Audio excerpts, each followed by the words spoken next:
Undaunted.Life, a man's podcast. I'm your host, Kyle Thompson. Let's get into it. All right, guys, on September 30th of this year, so this was just about a week ago as of the recording of this podcast, Chrissy Teigen is a name you might know. She's a very famous model and celebrity, and she is married to a very famous singer and celebrity named John Legend. But she posted on her social media that her and her husband, John Legend, they let everyone know that they had suffered a miscarriage. She let everyone know by posting across all of her different social media accounts, and she has millions and millions and millions of followers. And guys, they were just gut-wrenching pictures. I mean, on Twitter, there was just this one picture. She's kind of slumped over in a bed. It's clearly a delivery room bed. There's a nurse in the background, and she's just, she's got her gown on, and she's crying, and it's absolutely saddening. And then some of the other pictures, like on her Instagram, if you scroll through, you will see pictures of her and John Legend. She's holding the baby, and they're both kind of cuddling. Just absolutely, absolutely gut-wrenching.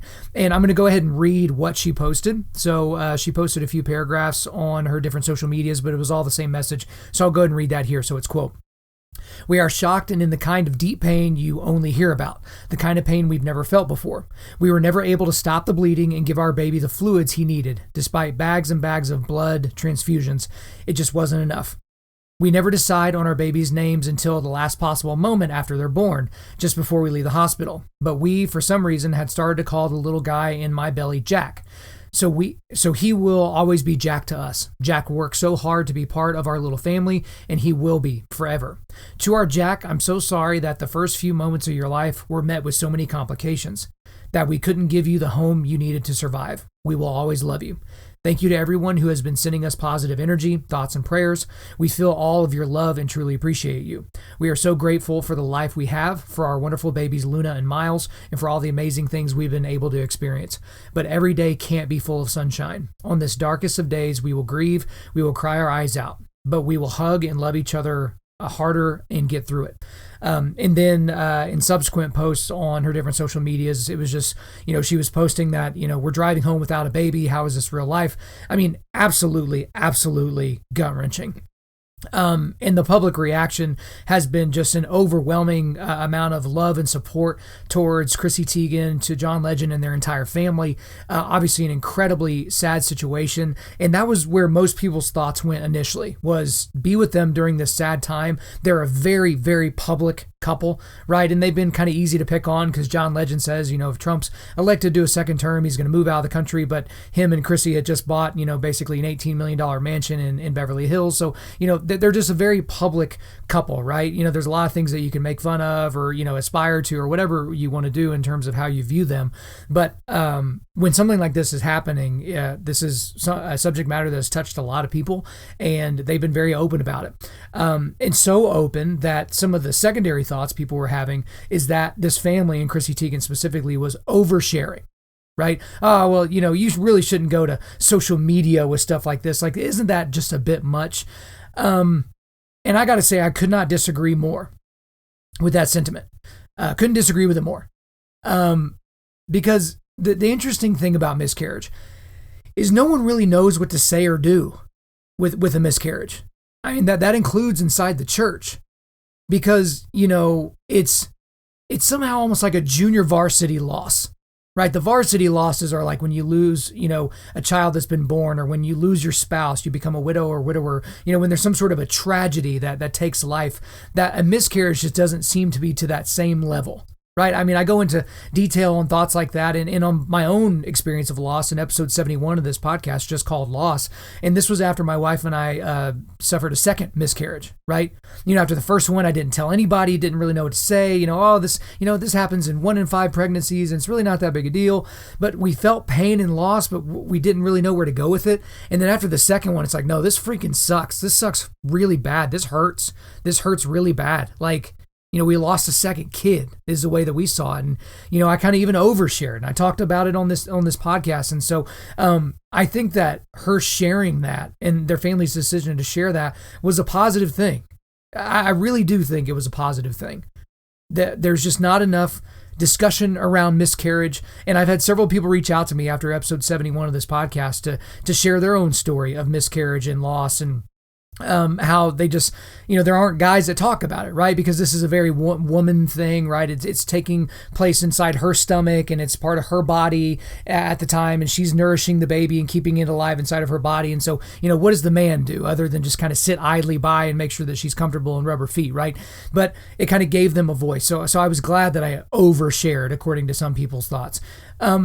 But I mean, overall, guys, I just feel a tremendous, genuine amount of sadness for this family. And I think that's the appropriate feeling. Again, these aren't people that you know personally or that I know personally, but it's still okay to feel sadness for somebody like that. I mean, I even talked about, if you go back to my Kobe Bryant podcast, it was kind of this weird deal where I'm surrounded by people that were mourning the death of a man that they didn't know personally. I mean, ugly crying in the mall when they got the news on their phone. But there's just something different. Like, we're all connected in some sort of a way. I mean, if you're a secular humanist, you think it's some sort of like an avatar kind of a way. But I think of it in terms of we are all spiritual beings, made in the image of God, and that we're all connected in that way. But what was interesting is there are some very important things to talk about in terms of this story that kind of go beyond the sadness, beyond the tears. Okay. And I want to be sensitive while I do this while still making my very valid point. Here were some of the headlines that came from this. I just did kind of cursory view going through Google News, and I just want to read some of these headlines to you. And I want to see if you can pick out what the common thread is. So People magazine posted this headline: Chrissy Teigen and John Legend suffer pregnancy loss. We will always love you. Yahoo put it this way: why Chrissy Teigen's pregnancy loss photos are important and common. Cosmopolitan said this: Kate Beckinsale defends Chrissy Teigen's public grief while revealing her own pregnancy loss. Huffington Post: Chrissy Teigen experiences pregnancy loss. And Action News Jacksonville: Chrissy Teigen, John Legend suffer a pregnancy loss amid complications. So obviously the through point here is that they suffered a pregnancy loss. A pregnancy loss. At which point you kind of have to ask yourself, what exactly are you losing when you, quote, lose a pregnancy? Why the emotion? What kind of a loss is there? Why the tears? What specifically are you mourning? Because there were some other headlines that I got from some very surprising sources that were fairly ironic. And these are headlines that I'm actually shocked they made it past the editors. So listen to this slate of headlines and see if you can pick out what's common. The New York Times: Chrissy Teigen and John Legend lose baby after pregnancy complications. CNN: Chrissy Teigen, John Legend announce loss of baby. The Guardian: if Chrissy Teigen wants to share the agony of losing her baby, let her. Forbes: QAnon accounts ambush Chrissy Teigen following death of baby. Yahoo: Chrissy Teigen's mother shares a heartbreaking post about baby Jack on Instagram. Slate: these are the only pictures these people will ever have of that child. And there were a lot more like that. But obviously the words that stick out here are baby, child. I mean, from these sources, that's pretty accidentally pro-life, if you ask me, describing the loss here as a baby or a child.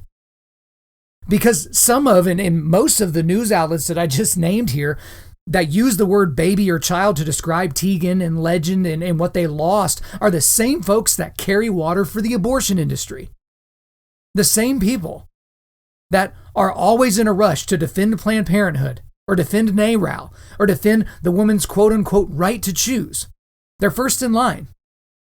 Because the reality is that the abortion industry, they have taught and tricked millions of people into believing that what was inside of Teigen was a meaningless clump of cells, a parasite, just part of the mother, or, just a fetus. So why the cognitive dissonance, though? Because you have to answer the fundamental question of what's the difference between a clump of cells or a parasite or just being part of the mother or a fetus and a baby? What's the difference? And I thought Albert Mohler put it incredibly well and very poignantly in his podcast earlier this week, I believe it was on Monday, when he said that this is the difference. We categorize the baby based on whether or not they're wanted. That's the difference. Chrissy Teigen and John Legend wanted this child. So that made it a baby. All of a sudden, it was a life. All of a sudden, it was something that was worth our protection and love. But In the wake of this announcement by that family, many have ran it to support, and they've written articles and recorded videos claiming that it's perfectly natural and possible to not only be pro-choice, but to also be sad about a miscarriage at the same time. You can be both. So they call it something like the mourning of a desired pregnancy or a wanted pregnancy, as if the personal feelings of mom and or dad somehow matter when it comes to the worth of the child's worthiness to be protected and loved. And guys, our country, the United States of America, there's a lot going on in this country right now. But if you look at everything that got us to the point where we are right now, is our country and our culture have been marinated and bathed in the language and practice of death. We average around 1 million reported legal murders of the unborn in the United States alone every year. Around 300,000 of those are perpetrated by Planned Parenthood alone. And here's the thing, guys. I think that it is completely fair for people to point out the contradiction and the hypocrisy in this situation. Okay? And I want to be very sensitive during this time, and I'll kind of explain. Tegan and Legend are incredibly outspoken supporters of pretty much every leftist agenda there is, and specifically of the pro-choice/abortion agenda. It's usually under the guise of, bodily autonomy or a woman's right to choose or access to reproductive health care or whatever, different thing they want to call it this week. But at the end of the day, I think it is right and appropriate to point out the contradiction. Now, there are people online, and I'm going to decry this specifically. There are people online that are parts of certain groups or just, people, one-off people that are being incredibly ugly to this family during this time. They're not being tactful. They're not being sensitive, right? And they're all being kind of lumped into this one group. Oh, it's QAnon. It's far right, agitators or whatever. And perhaps they are. Some of these people are that. But there's a lot of people that are attacking this family right now. But this is what I would encourage you to do, okay? We should pray for Tegan and Legend and for their loved ones during this time. Pray for their pain. Pray that God reveals himself to them, that they find the truth of the gospel during this moment. And we should also pray that they reconsider their stance and support for the abortion industry. And I know that there was some either current or former Republican politician that tweeted something along those lines, and he was just absolutely roasted for it. But it's like, is he wrong? I mean, this was a pro-life individual praying that somebody would change their opinion and become pro-life themselves. And I don't see the issue with that. I really don't.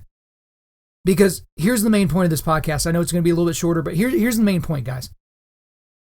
All of the emotion felt by baby Jack's mom and dad, all of the outpouring of emotion from their families, all of the outpouring of emotion on social media from complete strangers proves this point. We all inherently know that it was a baby that died that day. A baby, a person, a valuable human being. Because here's the thing, we inherently know this. We've been muddied, all the waters have been muddied with all this, gender theory and all this, third wave feminism and all this stuff. But here's the thing, guys. People know what they're celebrating during a birth announcement. They know it. They know what they're celebrating during a gender reveal. They're not waiting until the kid is old enough to decide, right? They know what they're celebrating. People know what has been lost when a baby doesn't come out of the mother alive. And also they know what has been gained when a baby does come out of the mother alive. I've been on both sides of that coin, and I can feel it in this moment, right? I've got a frog in my throat right now, just thinking about it. But some people are going to attempt to try and hide this fact with word games, and we saw that earlier with people calling it a loss of a pregnancy, or people just saying, it was a wanted pregnancy or something like that. But here's the deal, guys. In the irony of all ironies, in the contradiction of all contradictions, the first round draft pick of cognitive dissonance goes to Planned Parenthood.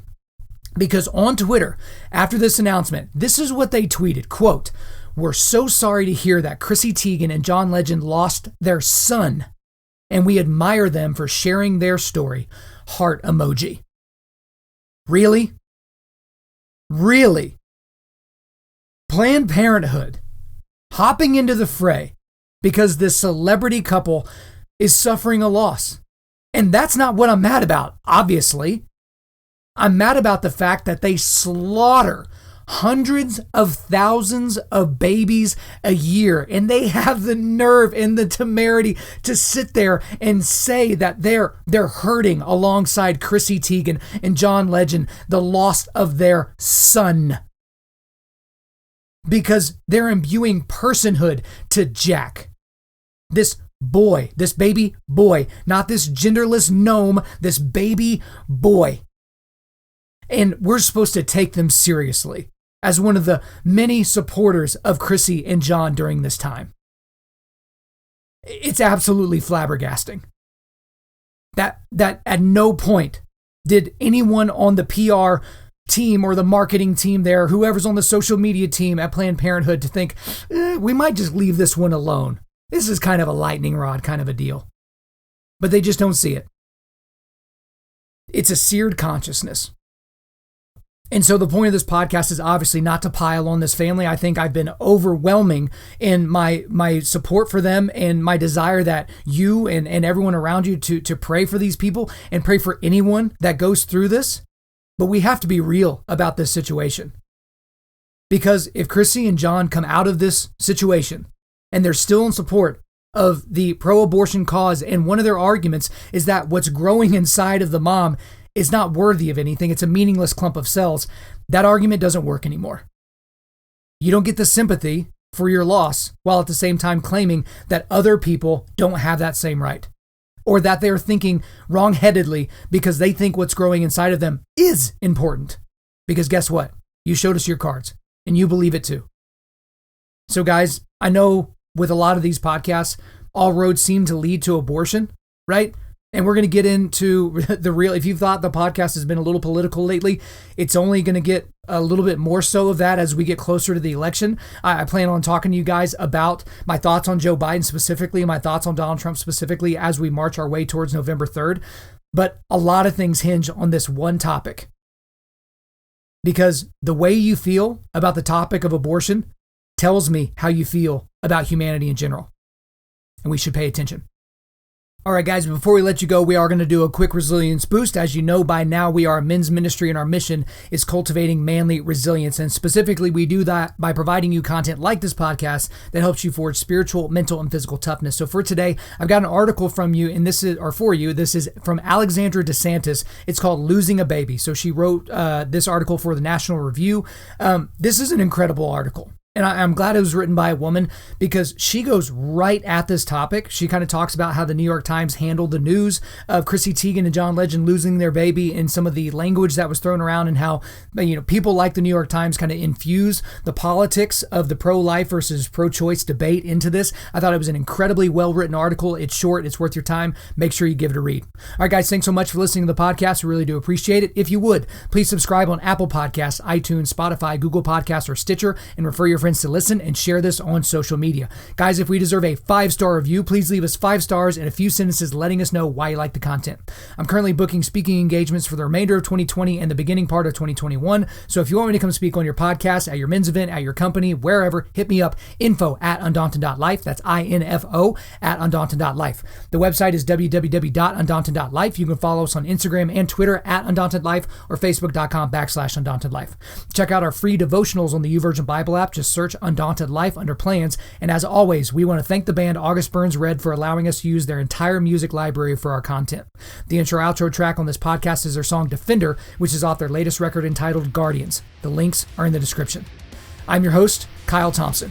Remember, keep cultivating manly resilience, keep forging spiritual, mental, and physical toughness, keep seeking the Lion of Judah.